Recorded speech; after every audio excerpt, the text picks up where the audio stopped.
just wait for prices to adjust. Output's falling, exchange rates are swinging. This is chaos. Patience. In the long run, prices are flexible with perfect capital mobility and everything returns to equilibrium. Yeah, maybe in 50 years, fiscal policy expands today.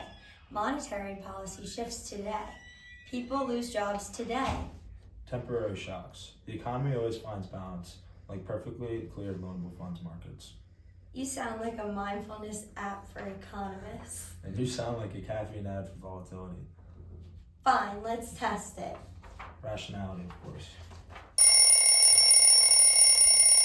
What happened? Last I remembered, I was proving that fiscal policy is neutral in equilibrium.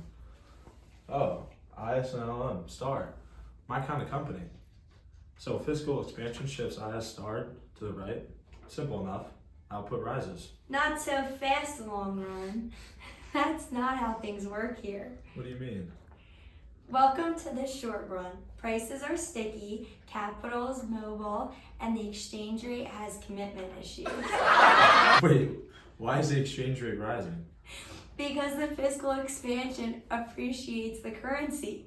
Imports get cheaper, exports tank, and income stays the same. No increase in why? After all that spending? Exactly. Fiscal policies useless under floating exchange rates. But that's absurd. In the long run, it would be balanced. Sure, but this is what actually works. Monetary expansion. Monetary supply rises, LM star shifts right. Exchange rates depreciate and income increases?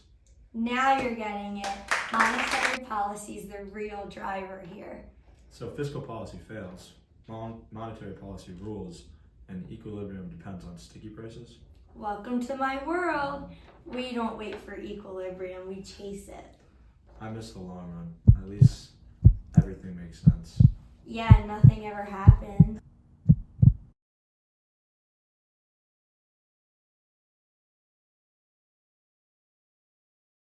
Where am I? Last thing I remember, the LM star curve was shifting and fiscal policy was blowing up the exchange rate.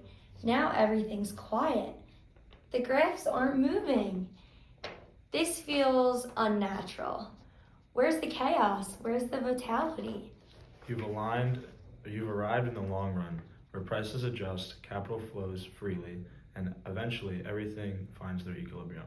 Here, we let time do the heavy lifting. You let time fix things? That's your big plan? Back home, we'd be launching stimulus packages, adjusting interest rates, and have sticky prices. You're just sitting here. Exactly. Look here. Vertical line is savings. It depends on fiscal policy but moves slowly. Investment as a function of interest rates depends on the world interest rate, R starred. When capital flows freely, our domestic rates simply equal the world's. The gap between savings and investment, that's net exports, the measure of our trade balance. That's me. If savings exceed investment, I'm positive, a lovely trade surplus. But if investment gets too ambitious, I go negative and everyone blames me for the deficit. Wait, so all the action, the excitement, the shifts, it's just tiny space between S and I? Where's the entire thing? Precisely. No frantic policies, no unpredictable exchange rates, just calm adjustments over time until everything aligns. Fiscal expansion moves back S a little, but soon prices rise and exports drift back to its natural level. Monetary policy only affects inflation in the end. So you're telling me all the IS star and LM star drama, none of it matters here? I can't even shift a curve without waiting years for something to happen? Welcome to the slow lane. I move maybe once a decade. It's peaceful, but you'll go crazy if you expect instant feedback. We measure progress in decades, not quarters. That's the beauty of equilibrium. It always arrives, even if you stop caring by the time it does. I miss the IS curve shifting and freshly printed stimulus bills. I don't know you had to stand the stillness. Because stability is the goal. Once you stop chasing the next shock, you'll start to see the structure beneath it all. Also, there's way less paperwork. Okay, I'm surrounded by sticky prices and panic traders. but here are some quick anchors. R equals R star, NX equals savings minus investment, and you have real exchange rates equal to nominal P over P star. Cool. But out here, everything moves super slow. PPP sorts the nominal rate over time. E equals P star over P.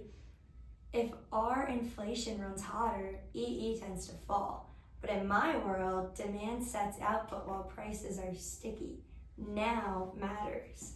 Then use your toolkit. I star Y equals consumption as disposable income plus interest rates as a function of investment plus government plus net exports as a function of E. Income rises with spending in a weaker currency. LM star M over P equals L as a function of R star and income. With prices stuck, more money eases financing and boosts demand. Exactly. And shocks bite fast where you are. Add a risk premium and borrowing costs rise. R equals R star plus theta. That cools investment and can shove IS star and LM star around. Right.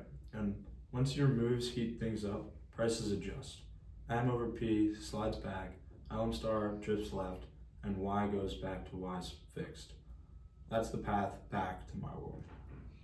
The impossible trinity still rules. You can't have a fixed exchange rate, free capital flows, and independent monetary policy. Pick two. Don't lose the anchors, as I said, and E steers trade. Your quick fixes flow into my slow adjustments. Different clock, same model.